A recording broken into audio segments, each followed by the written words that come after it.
ومن أعرض عن ذكري فإن له معيشة ضنكا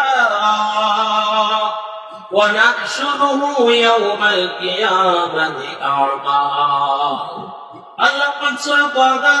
16 নম্বর পারা 19 নম্বর পৃষ্ঠা 13 নম্বর লাইনে আল্লাহ বলেন, যখন কোন বান্দা আমার জিকির করে না, কোরআন তেলাওয়াত করে না, আমার নাম নিয়ে জিকির করে না, আমার নাম তার জবানে কোন সময় ওঠে না, ও বান্দা শুনে নাও, ওয়ানাশরুহু ইয়াওমাল কিয়ামাতি আ'মা, আমি কিয়ামতের ময়দানে তোমাকে অন্ধ করে উঠাবো। বলেন قال رب لم حشرتني أعمى, ওই বান্দা হয়ে উঠাবার পর ওই বান্দা করে জিজ্ঞেস করে, মানে কেন আমাকে অন্ধকে উঠাতে হলো?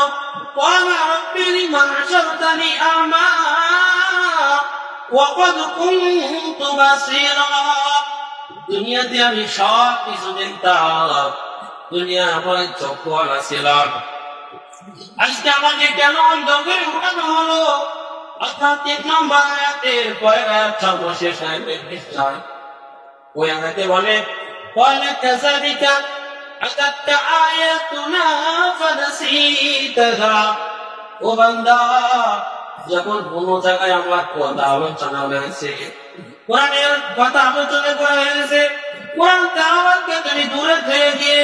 আমার নাম তুমি দূরে ঠেলে দিয়ে আমাকে তুমি ভুলে ফানাসিতা,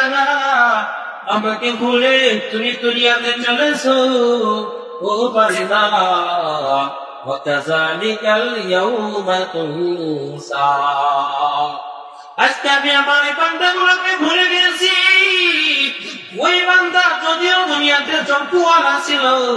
আজকে তারা চক্ষুওয়ালা নাই, আজকে আমি তাদের থেকে মুখ ফিরাইয়া তাদেরকে আমি ভুলে গেছি। আল্লাহ বলেন, তারা জিকির থেকে ফিরে